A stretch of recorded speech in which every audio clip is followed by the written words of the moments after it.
Hey again and welcome to the channel. Today we will talk about how to sell a software product, more specifically how to sell a new software product. We will talk about software as a service product types, SaaS sales models, B2B SaaS sales process and such. Now on this channel, as you might already know, we focus mostly on tech businesses, IT businesses, online businesses and outsourcing businesses, but what unites all of them is that they are all service-based businesses. Today, however, I've decided to focus on product type businesses because this is what you requested in our monthly questionnaires, so be it! Now, if you're ready, show me that by hitting the like button and let's begin. Now, I'll be 100% transparent with you. I don't have a successful experience of bringing a product to the market. I mean, a successful experience in terms of it blowing the market and us becoming like extremely successful and becoming an overnight success. No, I don't have that experience. However, I do have experience in building a product from scratch, like based on a mere idea of mine, and bringing it to the market as well. It's just they didn't perform as well as we hoped. And the second type of experience I have is that I've worked as a business development manager in a couple of product-based companies, and one of them was a startup. So I do have an experience of that, and I was responsible for bringing their new line of products to the market, which we did. With that said, I'll be only sharing my experience with you, practical advice, only what worked for us, what didn't, like no generic Googled advice. So hopefully you will be able to apply that to your case. Let's go. I'll start with a product that was more of an online service where users paid per usage. When they needed something fixed, they used our service, they paid, they went away. So let's start with a one-time purchase product. I mean, hopefully you can see it because the sun is beaming straight into the whiteboard, but let's continue with this one. So one-time purchase product means that like users pay per usage or they buy it like one time, for example, a license or anything. Truth be said, that was a pretty crappy business model, but our management was unwilling to change anything in our approach, so we went just with what we had. Since we weren't allowed to make any major changes neither in our business model nor in our approach to serving customers, so we focused on the simplest tactics possible. The first one was SEO, investing into the SEO of our website, and this tactic proved to be extremely effective because before we started, the traffic from our website was 0%, and within the first month of our playing with the tags on the website, playing with the content, we increased our traffic up to 25%, which was pretty good. I mean, a pretty good result in the first months of what we tried in terms of SEO. Now, the second type, how we tried to sell our product, our online service, was by stealth advertising. And I have mentioned this type of sales previously in my videos somewhere. And how we did that? We went on different forums, on Quora, and other platforms and places where some tech geek were gathered, because our online service was used primarily by people who were tech savvy and who needed something specific to be fixed. So our online service was not like a mass market service, it was a tool for professionals of video editing. So it was a pretty specific thing, so we knew where our target audience was, so we went there and we tried to leave useful comments on the forums. When someone asks, do you know how to fix that? And we were like, yes, we do. Here's how it can be done. And oh, by the way, here's the link to the service that can get it done professionally. And this is where we found that YouTube comments worked as a charm. We didn't throw links everywhere. We tried to be useful. So when someone asked in the comments, do you know how to fix this and that? And we answered to those comments like, yes, you can do that by doing this, this and that, and oh, you can also use this service. And if we spoke about YouTube comments, we can speak about other social media that we used to promote our service. And what we did, we posted on our competitors' social media pages and we did provide the same advice as we provided on Quora, on Reddit. By the way, Reddit, yes, Reddit is a great place to advertise. However, they don't like any spammers there, so you should be really careful there. So yes, as soon as we realized that it works for YouTube channels in the YouTube comment sections, we turned to other social media, and again we posted on our competitors' web pages and competitors' social media pages, so that to provide value to their clients and hopefully to make them turn to ourselves, and it worked as well. Now, there was another tactics that we used and that didn't work for us, and I'll explain why. And that was building an email list. We wanted to make some sort of a sales, promotions, etc., etc. However, it didn't work well because, as I mentioned in the beginning, that was a one-time product, one-time paid service where users paid for our service and just they went away. They didn't really need to purchase anything unless they had some other things damaged and unless they needed something else fixed. But you cannot predict when someone gets something like corrupted or something that needs to be repaired. There was like almost zero chance of upsells, and when you cannot upsell, honestly, you cannot scale. So this tactics really works for scalable businesses actually, and if you want to make any upsells. So this one didn't work for us. What sort of worked for us was paid YouTube promotions. As soon as we realized that YouTube comments work great for us, I mean in terms of people noticing us, people starting to reply to our comments, we turned to people who had like more followers on their YouTube channels, so that they made like review videos and sort of advertised our product, and that worked as well. And we also started to like grow our own YouTube channel where we advertise our product by showing how it actually works and by presenting different cases where you might need it, and it worked as well. Like YouTube works wonders in terms of promoting a product. Now, all of this, SEO, YouTube comments, social media, developing our own social media channels like YouTube, and stealth advertising on different technical forums, Quora, Reddit, etc., did its job. However, still we could not scale because users only paid us when they needed something to get fixed. Now let's switch on to the SaaS product types, and I'll switch to my experience when I worked as a business development manager and I was responsible for bringing a new line of products to the market. And I'll speak about both B2B and B2C line of products.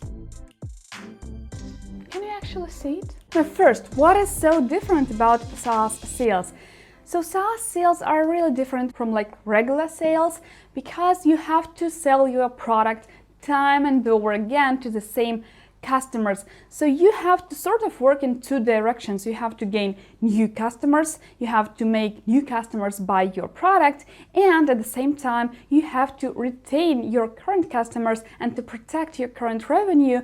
So you have to sell them time and over again your product. For example, if they bought like 1 month of your service, you have to sell them 3 months, you have to sell them 1 year. You have to retain your current customers, you have to retain your current revenue, and at the same time you have to acquire new customers because you cannot rely on your current client base, because sooner or later it will like wear out, because sooner or later you have to sell them like lifetime subscription or several years of subscription, and then what, they won't pay you for another like several years, so you have to gain new subscribers as well. So this is how they are different, and this is how they are like more difficult in terms of you having to make more commitment to your clients. By the way, if you want to learn more about product sales and more about metrics and analytics that you need in order to track your sales and your growth, let me know in the comments if you're interested more in the product type businesses, and I'll try to dig out all of my records from the time when I've been selling and developing products. Now, for the SaaS sales, we did several directions, and these are that worked the best. So the first one was again SEO of our website, optimizing our website.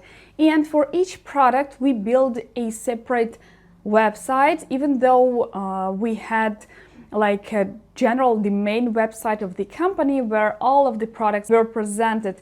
And at the same time, we built a separate website for each product because you have to advertise them differently and you have to put different keywords. That was what our marketing manager advised, so we did it. There was one website that performed the best, and on that website we put the ads and the hyperlinks that led to other products. So you can do this way, so you can play around with your websites and to track the performance of the websites and to understand which perform better, and maybe to use that website as a gateway to your other products. And that's what we did, and that's what worked for us.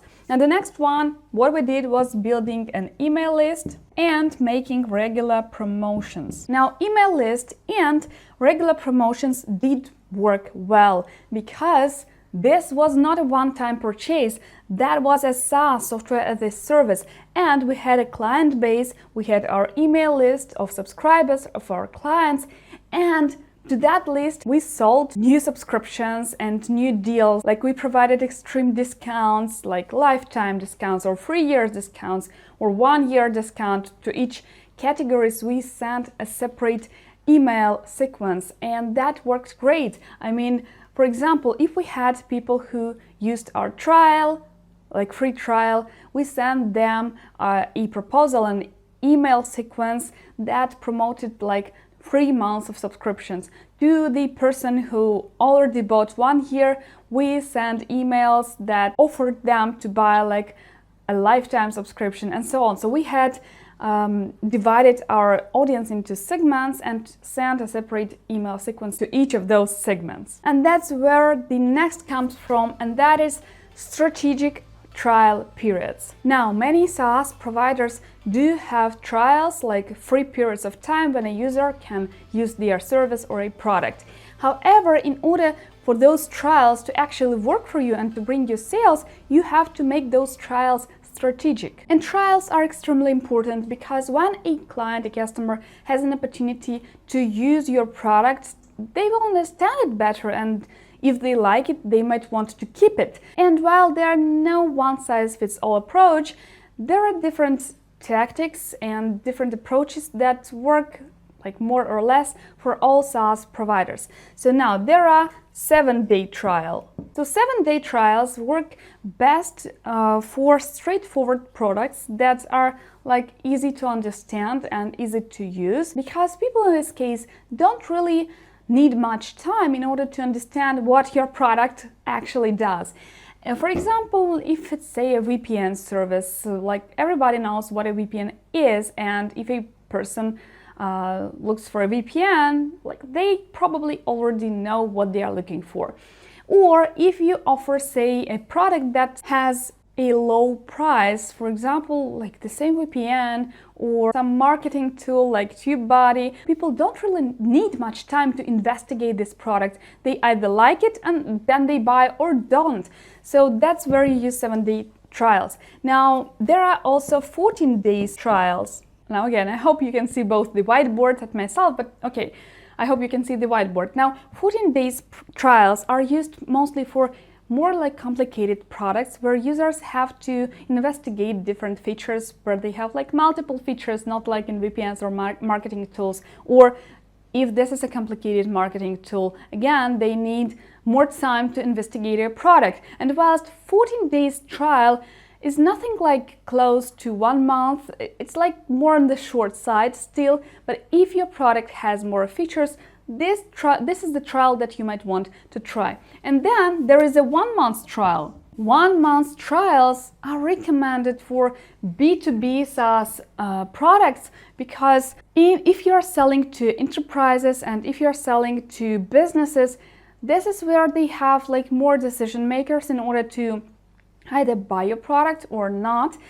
So yes, of course, you want to give them a lengthier trial period. And also, if your product is extremely high priced, this is where you might want to give them a 1 month trial so that they understand whether they actually like your product. Speaking about annual plans, this is another tactics that worked for us, annual plans, because this is extremely important that you are strategic with both your trial periods and your plans. And it's no secret that all companies provide like huge discounts if you buy an annual plan from them.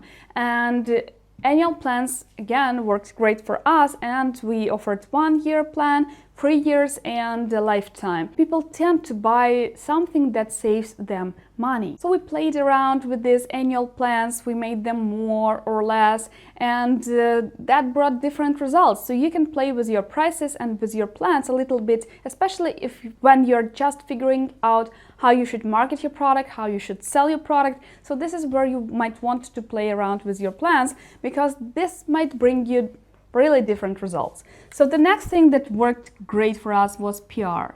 Now, I wasn't responsible for the PR, so I can only tell you from what I've seen they did.